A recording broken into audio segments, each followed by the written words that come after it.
Tanisha last class में आप नहीं आए थे? Yes sir.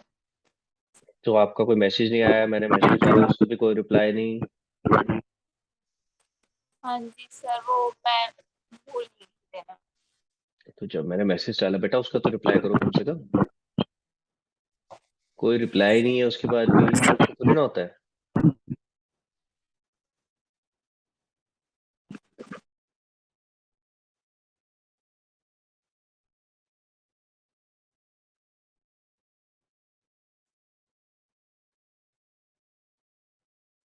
आरम, ये आरब का रह गया। सर आ गया लैपटॉप सेट कर रहा।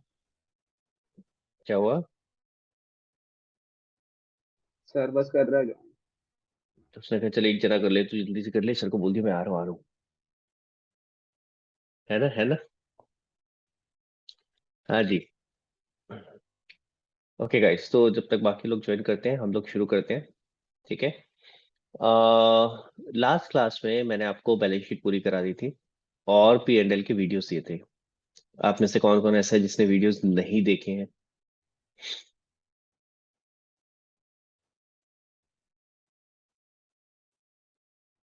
वृंदा, परीक्षा, तनीषा, प्रथम, अरम, अरुणिमा, सबने वीडियोस देखे हैं?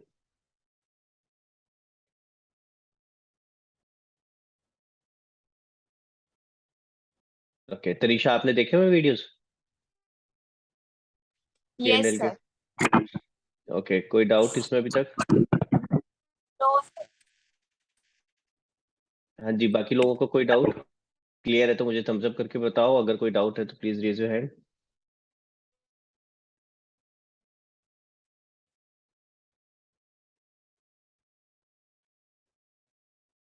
कोई डाउट नहीं है पी एंड एल में?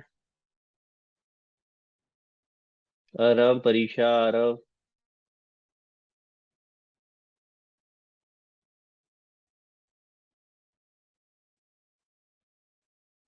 अवनी, तूने एक भी वीडियो नहीं देखा है? नहीं सर। बेटे क्लास से पहले मैसेज करके कोई फायदा नहीं होता, मैंने पहले भी बताया, अगर कोई दिक्कत होती है तो मुझे पहले बताओ, I could help you out.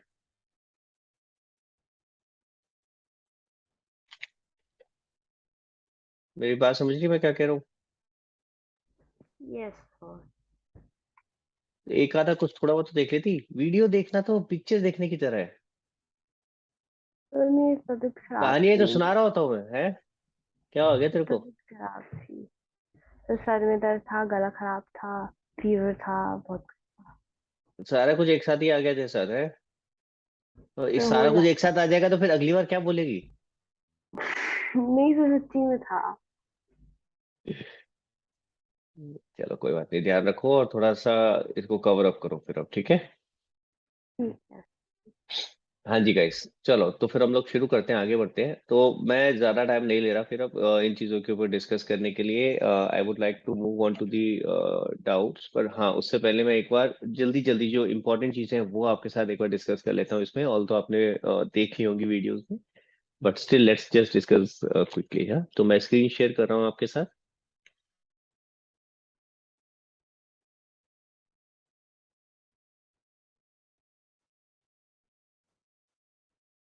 Okay, वृंदा एक बार अपना हैंड रेस कर लो, आपके साथ डिस्कस करते हैं।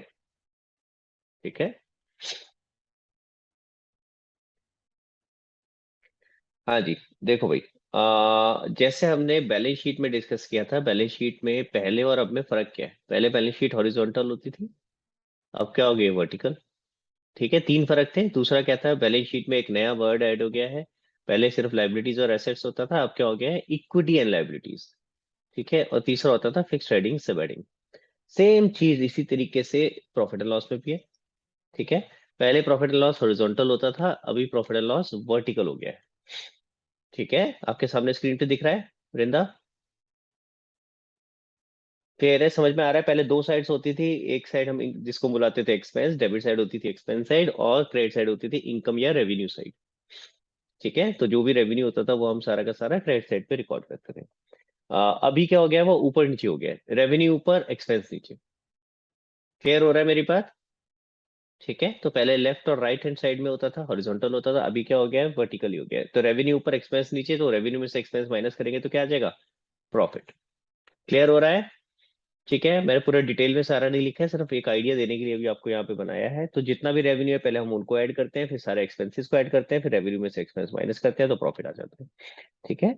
और तीसरा फर्क क्या है, दूसरा फर्क, सॉरी, पहला फर्क हो गया, दूसरा फर्क क्या है? जो नाम हुआ करता था पहले, प्रॉफिट एंड लॉस अकाउंट होता था। ध्यान से सुनना मेरी बात, प्रॉफिट एंड लॉस अकाउंट होता था। अभी क्या हो गया है? Statement of profit and loss. क्योंकि देखो पहले अकाउंट की शेप होती थी, पहले एक डेबिट साइड और एक क्रेडिट साइड होती थी। ठीक है। अभी क्या हो गया? डेबिट क्रेडिट हट गया है अभी, क्योंकि वर्टिकल हो गया है, तो ये क्या बन गया? स्टेटमेंट। समझ आ रही है मेरी बात? क्लियर है? तो अभी अकाउंट की शेप में ना होके अब ये स्टेटमेंट की शेप में हो गया है। तीसरा फर्क क्या है? तीसरा फर्क है, जैसे मैंने बैलेंस शीट में बताया था, फिक्स्ड हेडिंग और सब हेडिंग है, इसके अंदर भी फिक्स्ड हेडिंग सब हेडिंग्स है, यानी कि जिस ऑर्डर में लिखा हुआ है उसी ऑर्डर में आपको लिखना है, ऊपर नीचे नहीं कर सकते। समझ आ रही है मेरी बात? क्लियर हो गया? तो जैसे तीन डिफरेंसेस वहां पे करे थे उसी तरह से तीन डिफरेंसेस यहाँ पे भी हैं। आ, ये आपके सामने मैंने यहाँ बना दिया है। Statement of P and L कैसे दिखता है। वृंदा, क्या कहानी बताई थी स्टेटमेंट ऑफ पी एंड में? स्निग्धा प्लीज अपना अपना कैमरा ऑन करो प्लीज। हाँ जी वृंदा, क्या कहानी बताई थी? रो रो मत सीपी, चल एक फिल्म देखते हैं। ओके। रो मत सीपी, चल एक फिल्म देखेंगे, ओके। ठीक है। तो ये कहानी मैं नॉर्मली तब सुनाता था जब बच्चे परेशान हो जाते थे बैलेंस शीट को करते करते, कि यार ये क्या है, इतनी सारी चीजें इसके अंदर आ गई है और इतना सब कुछ याद करना पड़ेगा, अकाउंट से भी याद करने वाली चीजें आ गई हैं। देखो याद करने वाली चीजें जरूर हैं, और ये वाला बुक, इस वाली बुक में पता है क्या, कुछ अच्छा भी है कुछ बुरा भी है। अच्छा ये है कि कई बच्चों को जिनको अकाउंट्स थोड़ी सी मजेदार नहीं लगती या जिनको थोड़ा परेशानी होती है उनके लिए आसान हो जाता है, क्योंकि याद करने वाली चीजें आ जाती है, थोड़ी सी रटने वाली चीजें आ जाती है।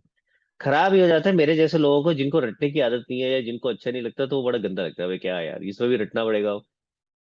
बट मैं कोशिश कर रहा हूँ आपके साथ कि जितना भी याद भी करना पड़े उसको लॉजिकली, एक किसी लॉजिकल एक्सप्लेनेशन के साथ हम कुछ याद कर सके। ठीक है, I am trying to attach reason to everything. समझ रहे हो मेरी बात? ताकि याद करना आसान हो जाए। ठीक है।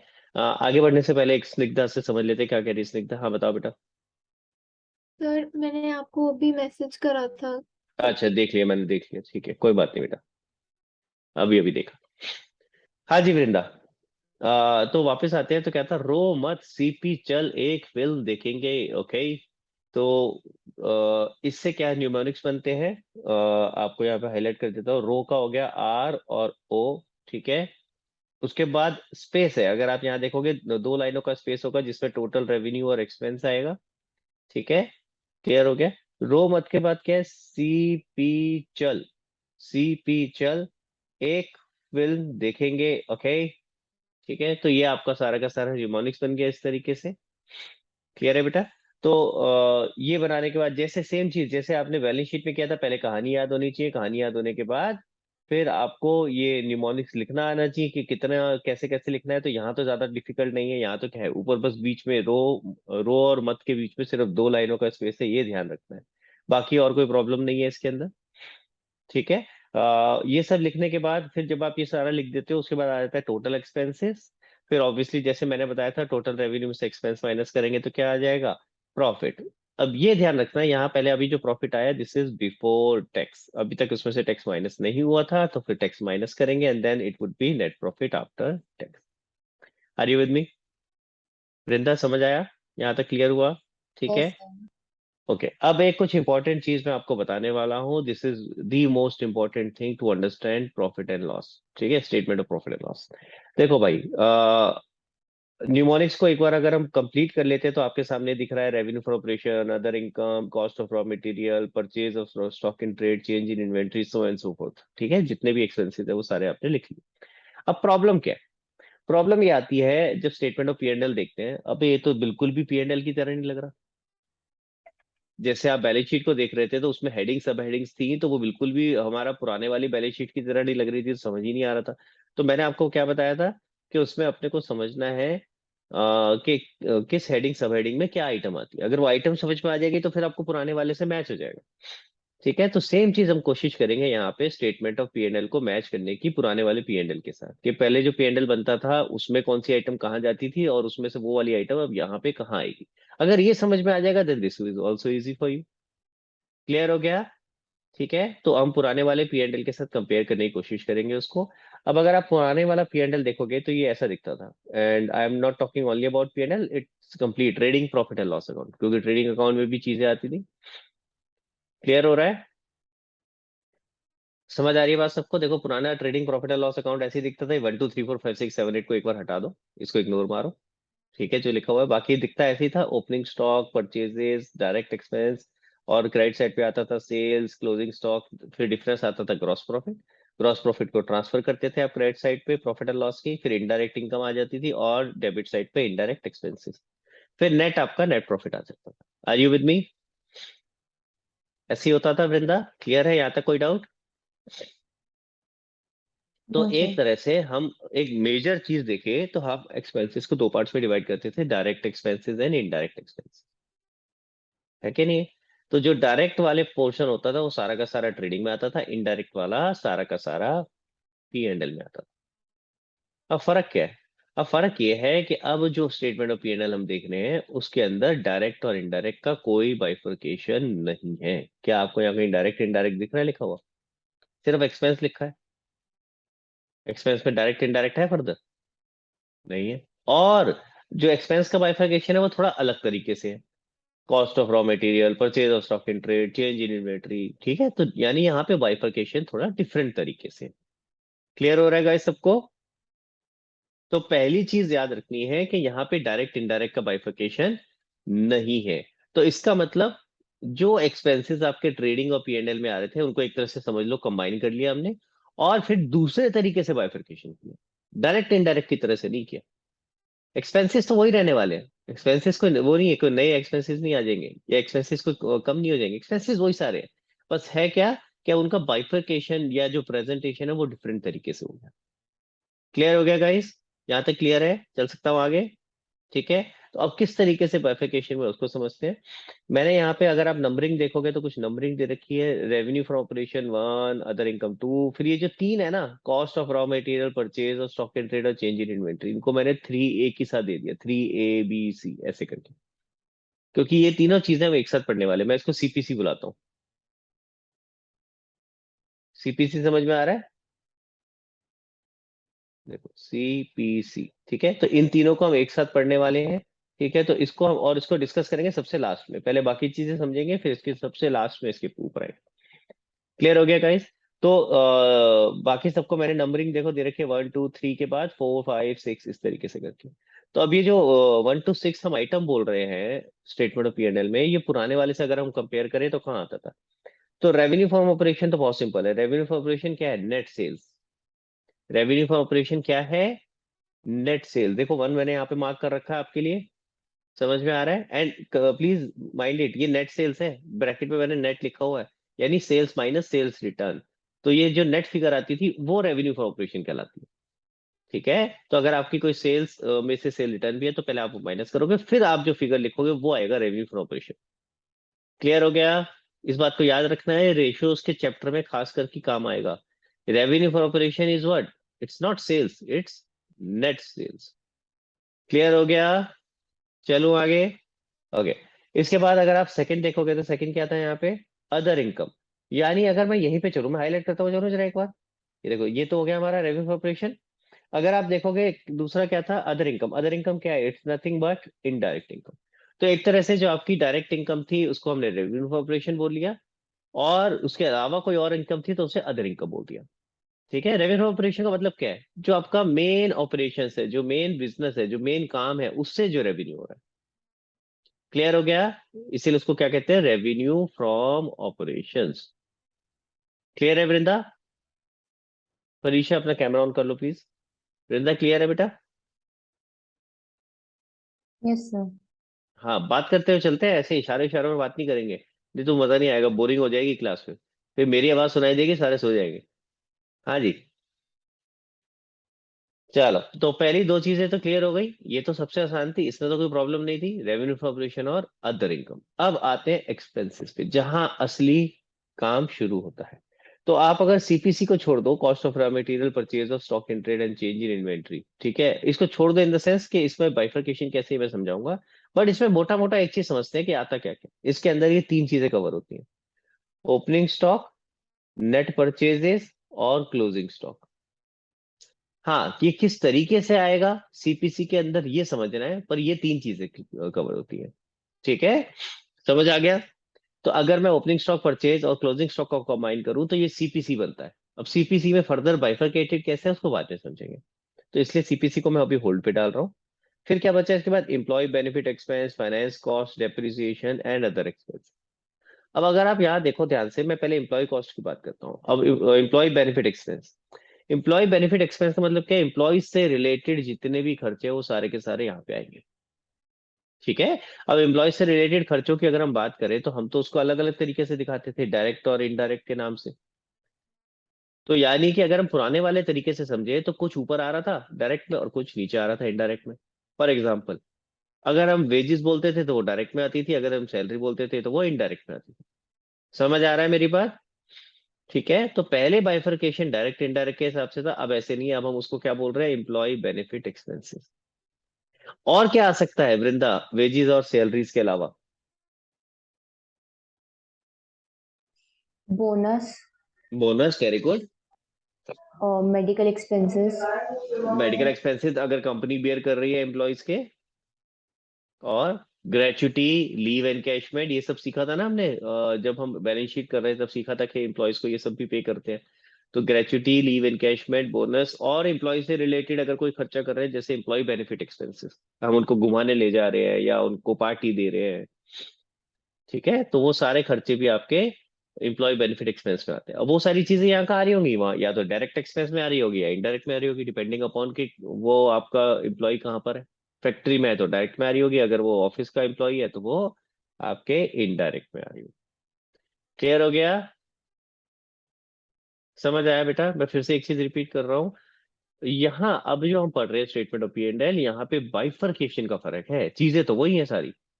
पहले बाइफरकेशन डायरेक्ट इनडायरेक्ट के नाम से होता था, अब बाइफरकेशन अलग अलग मेजर हेड के नाम से। अगर आप देखो तो ये सारे मेजर हेड्स हैं जिनमें नॉर्मली खर्चा हमारा क्लासीफाई हो सकता है। अगर मैं बोलूं मेरे 100 रुपए खर्च हुए, कोई मेरे से कहे कि भैया 100 रुपए जो खर्च हुए हैं इनको ये 6 कैटेगरी में डिवाइड कर दो, ये मेन जो छह आपके जो मेन 6 खर्चे हैं उनमें डिवाइड कर दो, तो हम ये मेन 6 खर्चे बोलेंगे। ये आपके क्या क्या हो गए? सीपीसी हो गया एक तो, और उसके बाद employ benefit cost, finance cost और डेप्रिसिएशन। और उसके बाद जो खर्चे बचे उनको कहाँ लेके जाएं? वो सारे के सारे रेजिडुअल कहाँ चले जाएंगे? Other expense. समझ आया? तो अदर एक्सपेंस तो एक तरह का क्या है? रेजिडुअल क्लॉज, यानी जो ऊपर किसी में कोई भी खर्चा जो ऊपर कवर नहीं हो रहा वो सारा का सारा अदर एक्सपेंस में आ जाएगा। समझ आई मेरी बात?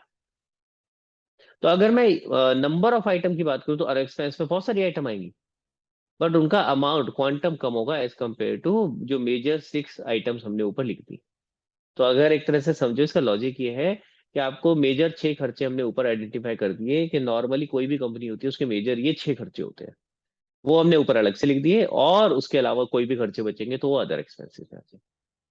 सबको समझ में आया यहाँ तक? क्लियर है गाइस? प्रथम क्लियर है बेटा? Yes sir. चलो भाई फिर आगे चलते हैं। तो हमने इंप्लॉय बेनिफिट एक्सपेंस भी समझ लिया क्या होता है। फाइनेंस कॉस्ट क्या होता है? फाइनेंस कॉस्ट होता है कि जो भी आपने पैसा जो भी आप बिजनेस चला रहे हो, वो बिजनेस चलाने के लिए अगर पैसा आपने बाहर से उधार पे लिया है, तो वो जो आप फाइनेंस करा रहे हो बिजनेस को, उसके लिए आप क्या कॉस्ट बियर कर रहे हो। यानी अगर मैंने पैसा बाहर से लिया तो मैं क्या कर रहा हूँ? लोन वोन पे लिया है तो मैं उस पर इंटरेस्ट दे रहा हूँ। ठीक है, तो इंटरेस्ट हो गया या कोई और इस तरह के खर्चे, अगर लोन पे लिया तो लोन प्रोसेसिंग फी हो गई, तो अगर इस तरह के कोई खर्चे हैं तो वो क्या कहलाएंगे? Finance cost. वो कहाँ आ रहा था पहले? इनडायरेक्ट एक्सपेंस में। इंटरेस्ट नहीं आता था भाई इनडायरेक्ट एक्सपेंस में। ठीक है, तो वो पहले कहाँ आ रहा था? इनडायरेक्ट एक्सपेंस में। अब उसको अलग से दिखाएंगे finance cost. Again finance cost सिर्फ इंटरेस्ट नहीं है, ये तो सिर्फ एक एग्जांपल है। उसके अलावा और मैंने अभी क्या बोला? लोन प्रोसेसिंग फी हो गई। इस तरह से अगर और कोई भी खर्चा आप करते हो अपना बिजनेस को फाइनेंस करने के लिए, वो सारे फाइनेंस कॉस्ट में आते हैं। ठीक है, क्लियर हो गया? अगर मैं बात करूं फॉर एग्जांपल कंपनी की, तो कंपनी के केस में फाइनेंस कॉस्ट में और क्या आ सकता है? कुछ और आइडिया वृंदा? सर डिबेंचर्स जब इश्यू होते हैं उस पे जो डिस्काउंट होता है, discount on issue of debentures. Very good, बहुत बढ़िया लगा मुझे। आपको पता है, आप ये देख के बता रही है, ये याद है? सर याद है, लिखे थे याद कल। है तो चलो अच्छी बात है। फिर याद, देखो यही यही मजा आता है फिर करने में, अगर चीजें याद हो जाती है, पढ़ ली है आपने, फिर देखो अभी कितनी जल्दी जल्दी हो जाता है। तो जो डिबेंचर आपने इशू करे हैं, डिबेंचर से भी क्या हो रहा है, आप अपना बिजनेस फाइनेंस कर रहे हो। ठीक है, आपने जो बिजनेस है उसमें पैसा रेज किया डिबेंचर इशू करके। अब उसमें इंटरेस्ट तो दे रहे होगे, उसके अलावा और क्या हो सकता है? अगर आपने डिबेंचर डिस्काउंट पे इशू किया है तो discount on issue of debenture आ सकता है। या आप फ्यूचर में उसको प्रीमियम पे रिडीम करने वाले हो, तो प्रीमियम ऑन रिडम्पशन हो सकता है, जिसको हम यहाँ पे रिकॉर्ड कैसे करते हैं, लॉस ऑन इशू के नाम से, loss on issue of debenture. तो ये चीज आ सकती है। क्लियर हो रहा है मेरी बात, समझ में आ रही है? ठीक है, तो ये सारी चीजें भी आपकी कहाँ पे आएंगी, फाइनेंस कॉस्ट। क्लियर हो गया गाइस? चलूं आगे? ठीक है, तो आप अगर देख रहे हो ध्यान से, तो आप अगर समझो, तो ये जितनी भी चीजें हैं वो सारी की सारी पहले किस में डिवाइडेड होती थी, डायरेक्ट या इनडायरेक्ट में। अब वही सारे एक्सपेंसेस आपके यहाँ अलग तरीके से अलग हेडिंग्स में आ रहे हैं, that is only the difference. ठीक है, अगला देखते हैं। अगला क्या है, डेप्रिसिएशन एंड अमोर्टाइजेशन। डेप्रिसिएशन कहाँ आता था भाई? अगेन इनडायरेक्ट एक्सपेंसेस में देखो। ठीक है, तो अब ये कहाँ आ जाएगा, इसकी अलग से हेडिंग होगी। और साथ में एक और वर्ड आ गया, अमोर्टाइजेशन। फर्क क्या है भाई? आपके दो तरीके के फिक्स्ड एसेट होते थे, जिसको अब हम फिक्स्ड एसेट में क्या बुलाते हैं, फिक्स्ड एसेट की जगह प्रॉपर्टी प्लांट एंड इक्विपमेंट। ठीक है, एंड इंटेंजिबल एसेट। तो जो पहले ही एसेट्स होते थे, टेंजिबल और इंटेंजिबल जिसको हम बोलते हैं, तो अब हम उसको क्या बुलाते हैं, प्रॉपर्टी प्लांट एंड इक्विपमेंट और इंटेंजिबल एसेट। तो ये जो दो आपके एसेट्स हैं, तो उसमें प्रॉपर्टी प्लांट एंड इक्विपमेंट यानी टेंजिबल एसेट्स के ऊपर हम वर्ड यूज करते थे डेप्रिसिएशन। तो इसमें जो रिडक्शन होता है वैल्यू का, उसको हम बोलते हैं डेप्रिसिएशन। और इंटेंजिबल एसेट्स में जो रिडक्शन होता है वैल्यू का, उसे हम क्या कहते हैं, amortisation. This is the only difference, बाकी सब कुछ सेम है। क्लियर हो गया मेरी बात? समझ में आया? तो डेप्रिसिएशन और अमोर्टाइजेशन में फर्क क्या है? दोनों चीजें सेम है, बस फर्क क्या है कि जो टेंजिबल एसेट्स होते हैं यानी प्रॉपर्टी प्लांट एंड इक्विपमेंट, उसके ऊपर हम जो जो भी रिडक्शन इन वैल्यू उसे कहते हैं डेप्रिसिएशन। और यही चीज जब इंटेंजिबल एसेट्स पे होता है तो हम उसे कहते हैं अमोर्टाइजेशन। इसलिए हेडिंग कंबाइन कर दी है, डेप्रिसिएशन एंड अमोर्टाइजेशन। समझ में आई मेरी बात? तो अगर आपका कुछ डेप्रिसिएशन लग रहा है, फर्नीचर, बिल्डिंग, व्हीकल, इन सब चीजों के ऊपर, तो वो भी यही आएगा। और अगर अमोर्टाइजेशन हो रहा है इंटेंजिबल एसेट्स पे, patent, copyright, trademark, know how, इनके ऊपर अगर इसमें कुछ रिडक्शन है तो वो भी यही आएगा। क्लियर हो गया गाइस? चल सकते हैं आगे? ओके, अगला क्या बचा लास्ट, अदर एक्सपेंस। देखो लास्ट सिक्स क्या बचा है, अदर एक्सपेंस। तो अदर एक्सपेंस, सॉरी सिक्स नहीं है ये, उसके बाद है अदर एक्सपेंस। तो अदर एक्सपेंस में क्या आएगा, मैंने क्या बोला, रेजिडुअल क्लॉज है। यानी कि जो भी आइटम बच गई जो ऊपर कहीं कवर नहीं हो सकती, वो यहाँ पे आ जाएगी अदर एक्सपेंस में। और क्या क्या बच गया अगर आप ध्यान से देखो, तो और एक्सपेंसेस क्या हो सकते हैं, freight, advertisement, bad debt, electricity expense, water expense, बहुत सारे एक्सपेंसेस हो सकते हैं। तो नंबर ऑफ एक्सपेंसेस तो बहुत सारे हो जाएंगे जो अदर एक्सपेंस में जाएंगे, लेकिन उनका अमाउंट कम होगा as compare to the other six major expense heads. Clear हुआ? इसलिए उनको कंबाइन करके हम अदर एक्सपेंस में दिखा रहे हैं। समझ में आया? और ये अदर एक्सपेंस, ये जो मैंने फ्रेट, एडवर्टीजमेंट, बैड डेट लिखा है, ये और इसी तरह से और भी अभी एग्जांपल मैंने नाम लिए, क्या क्या बोला था, और इसके अलावा electricity, water expense, sales promotion, बहुत सारे एक्सपेंस हो सकते हैं, है ना? तो ये जरूरी नहीं सारे इनडायरेक्ट में होंगे, डायरेक्ट के भी हो सकते हैं। डायरेक्ट में क्या होगा, जैसे डायरेक्ट में होता था फ्रेट इनवर्ड, यानी जो परचेज पे फ्रेट लग रही है, याद आ रहा है? इसी तरह अगर कोई और फैक्ट्री से रिलेटेड कोई और इलेक्ट्रिसिटी, वाटर, ये सब कुछ है, पावर, याद आ रहा है? तो वो सारी चीजें आपकी अब कहाँ आएगी, अदर एक्सपेंस।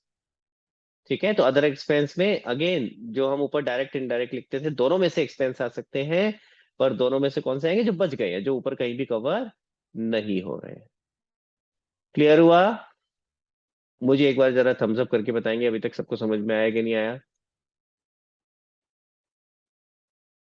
मैंने एक चीज छोड़ी है अभी, सीपीसी। सीपीसी को अलावा छोड़ करके बाकी चीजें मैंने कवर कर दी है। सीपीसी का इतना जरूर बता दिया था मैंने, उसमें आता है क्या है, ओपनिंग स्टॉक, परचेज और क्लोजिंग स्टॉक, पर वो कैसे आता है नहीं बताया है। बाकी चीजें मैंने समझा दी हैं। प्रत्युष बेटा, आपका कैमरा ऑन कर सकते हो तो ऑन कर लो प्लीज। एंड आपने लेट ज्वाइन किया है, इसलिए मैं आपसे पूछ रहा हूँ कि आपको क्लियर हुआ है अभी तक जो कराया हमने, या आपने वीडियोस देखे थे? यस सर, मैंने वीडियोस देखे थे। ओके, तो कोई डाउट हो तो प्लीज हैंड रेस कर लेना। आप अगर अब जैसे देख रहे हो तो आपकी जितनी चीजें थी सारी येलो हो गई है, यानी सारी हाईलाइट हो गई है, सब कुछ कवर हो गया है। तो जो पहले पी एंड एल होता था वो अब इस तरीके से statement of P and L में कन्वर्ट हो गया है। ठीक है, तो हेडिंग और सब हेडिंग अलग होगी। अगर मैं यहाँ चलता हूँ सीपीसी को छोड़ के बाकी और किसी चीज में कोई डाउट आ रहा है कि इसमें क्या आता है, इसके अंदर क्या चीज आती है, किसी और कुछ और आइटम में डाउट है, चेक करो एक बार।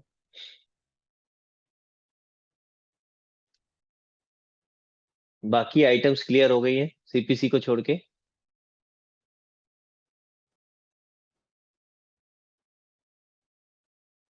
चलो आगे, पक्का 100%। आप एक चीज और देख रहे हो अगर कि मैं टैक्स बाद में अलग से माइनस कर रहा हूँ यहाँ पे, तो पहले सारे नेट प्रॉफिट आ जाता है बिफोर टैक्स, उसके बाद मैं टैक्स माइनस करता हूँ। तो पहले वाले केस में टैक्स कहाँ आता था जब हम पी एंड एल देख रहे होते थे, पी एंड एल अकाउंट देखते थे? हाँ जी भाई लोग, आराम आरव, बता सकते हो कोई?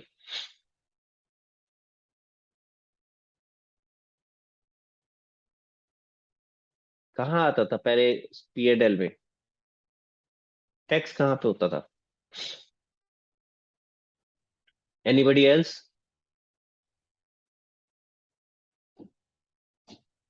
चलो मैं थोड़ी हेल्प कर देता हूँ, ये आरव बता रहा है। अच्छा चलो आरव बताओ कहाँ आता था।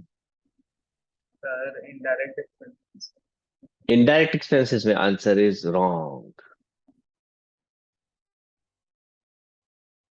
अब आरव कहेगा सर इनडायरेक्ट नहीं है तो डायरेक्ट में ले लो, है भाई, कोई तो सही हो जाएगा। हाँ परीक्षा, कहाँ आता था टैक्स? सर जैसे जो इनकम टैक्स वगैरह होते थे वो ओनर के पर्सनल माने जाते थे तो उधर से जाते थे वो क्या करना है। वो कैपिटल से माइनस होता था। ठीक है, इनकम टैक्स वगैरह मत बोलो, सिर्फ इनकम टैक्स ही जाता था। ठीक है, बाकी टैक्स और कौन से दो तरह के टैक्स होते हैं ना, डायरेक्ट और इनडायरेक्ट। तो डायरेक्ट टैक्स में होता था इनकम टैक्स, और इनडायरेक्ट टैक्स में आता था आपका जीएसटी, या हम पहले जो होते थे, पहले तो अलग अलग नाम से होते थे, वीएटी, सर्विस टैक्स वगैरह। अब तो क्या हो गया, जीएसटी। तो जीएसटी तो आपका बैलेंस शीट में जाता है इनपुट टैक्स और आउटपुट टैक्स के नाम से, याद आ रहा है? तो हम सिर्फ इनकम दो, दूसरा कौन सा हो गया, इनकम टैक्स। तो इनकम टैक्स की बात कर रहे हैं, यहाँ जो टैक्स लिखा है वो कौन सा टैक्स है, वो है इनकम टैक्स। मैं आपको यही हिंट देने वाला था कि ये जो टैक्स लिखा है ये कौन सा है, इनकम टैक्स। समझ आ रहा है मेरी बात? तो पहले जो इनकम टैक्स हुआ करता था सोल प्रोप्राइटरशिप के केस में, तो वो जो इनकम टैक्स होता था that use to be personal expense. ठीक है, तो इसीलिए उसको हम पर्सनल एक्सपेंस मानते थे, और वो ड्राइंग्स के तरह ट्रीट किया जाता था, कैपिटल से माइनस कर दिया जाता था। लेकिन लेकिन अब जब हम पार्टनरशिप या फिर हम कंपनी की बात करेंगे तो income tax is no more a personal expense. ठीक है, इनकम टैक्स पर्सनल एक्सपेंस नहीं है। इनकम टैक्स आपका उस फर्म का ही एक्सपेंस माना जाता है, क्योंकि वो फर्म सेपरेट लीगल एंटिटी मानी जाती है। तो पार्टनरशिप है, कंपनी है, ये सेपरेट एंटिटी मानी जाती है as compare to their respective owners. इसीलिए जो इसका इनका इनकम टैक्स होता है वो उनका खुद का खर्चा माना जाता है, वो पर्सनल एक्सपेंस नहीं माना जाता। सोल प्रोप्राइटरशिप में सेपरेट लीगल एंटिटी नहीं होती, इसलिए हम उसको पर्सनल एक्सपेंस मानते हैं, और उसमें सोल प्रोप्राइटरशिप के बिजनेस में से उसको माइनस करके नहीं दिखाते। समझ आ रही है बात? ये और आपको बाद में आगे जाके जब आप इनकम टैक्स पढ़ोगे तब क्लियर होगा, अभी बहुत ज्यादा डिटेल में नहीं जाने की जरूरत, बट मैं आपको सिर्फ आइडिया दे रहा था कि जो इनकम टैक्स है पहले जब हम कर रहे थे तो वो यहाँ नहीं आता था, पी एंड एल का पार्ट ही नहीं होता था। ये एक ऐसी चीज है जो पहले पी एंड एल में नहीं होती थी, अब आ रही है। क्लियर हो गया गाइस? चल सकते हैं आगे? ठीक है, तो सीपीसी के अलावा बाकी सब क्लियर हो गया कि किस हेडिंग सब हेडिंग में क्या आता है। बाकी मैंने आपको नोट्स से रखे हैं, एक बार उसमें रीड करना। ये उसमें मैंने क्या क्या आइटम्स लिखी हुई हैं, अगर उनमें से कुछ समझ नहीं आता तो then you can let me know. ठीक है, तो अब आ जाते हैं डायरेक्टली सीपीसी पे, जो कि अगेन आई थिंक 90% बच्चे, अगर ज्यादा नहीं तो एटलीस्ट 90% बच्चों को सीपीसी नहीं पता होता। आप अगर अपने स्कूल में पूछोगे ना कि यार ये क्या है, ये पहले वाले से अगर हम कंपेयर करें कि पहले जो हम बनाते थे और अब जो हम बना रहे हैं, ठीक है, तो उसमें कौन सी आइटम कहाँ पे आती है, तो मैक्सिमम बच्चे कहेंगे यार पता नहीं यार, मुझे नहीं पता कहाँ आती है। I am telling you, mostly बच्चों को ये नहीं पता होता, और कई बार तो टीचर्स को भी पता नहीं होता। तो इसको ध्यान से समझेंगे ये कैसे है। ठीक है, और ये बातें इस तरह की ऐसी होती हैं कि जो आप, क्योंकि आपको हर हर जगह से पता नहीं होता, प्रॉब्लम क्या होती है, ये अननेसेसरी डाउट क्रिएट करती है माइंड में। ठीक है, तो let us try and understand this कि ये एग्जैक्टली किस तरीके से आता है। एक सेकेंड ना, मैं जरा पहले इसको अनहाईलाइट कर दूं and then will discuss this in detail. हाँ जी, देखो, अब जरा फोकस करेंगे जो मैं बताने वाला हूँ। आपको स्क्रीन पे दिख रहा है? आपको याद है मैंने बताया था कि स्टॉक चार तरीके का होता है प्राइमरीली, बताया था वृंदा? टोटल वैसे स्टॉक के अंदर कितनी आइटम थी? 4। हाँ, टोटल कितनी थी? चार तो प्राइमरी है, मैंने बोला चार। चार प्राइमरीली चार चीजें आती हैं स्टॉक में, दो एडिशनल चीजें हम बताते थे कि दो एडिशनल चीजें और याद रखना है, जो है तो नहीं इन्वेंट्री, यानी उन चीजों में हम डील नहीं करते, बट स्टिल हम उसको इन्वेंट्री के अंदर लिखते हैं। तो 4+2 करके याद कराया था मैंने कि चार तो नॉर्मल है, और दो एक तरह से बोला था अब नॉर्मल है, जो कि नॉर्मली हमारी चीजें नहीं है जिनमें हम डील करते हैं, बट स्टिल उसको इन्वेंट्री में ही रिकॉर्ड करते हैं। हाँ बताओ वृंदा, याद आया कुछ? एक मशीनरी टूल्स था, एक याद नहीं, ऐसे था कुछ। प्रथम क्या था भाई?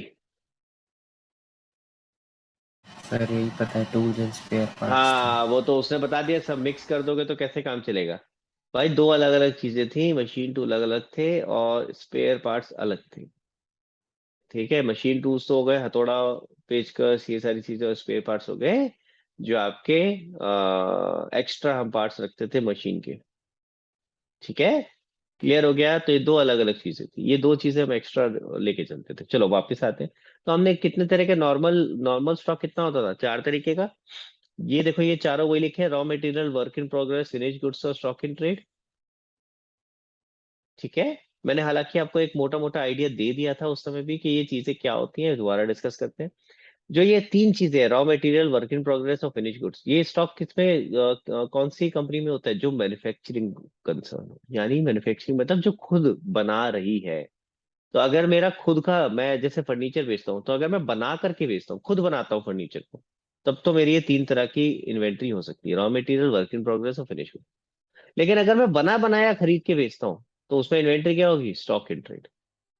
तो यानी अगर मेरा मैन्युफैक्चरिंग बिजनेस है तो ये तीन तरह की इन्वेंट्री हो सकती है, और अगर ट्रेडिंग बिजनेस है तो सिर्फ एक ही इन्वेंट्री होगी, stock in trade. Are you with me? एक ही इन्वेंट्री क्यों होगी भाई? फिर तो बना बनाया खरीदूंगा ना मैं, फिर तो मेरे पास जो भी माल आ रहा है वो सारा का सारा क्या है? Stock in trade.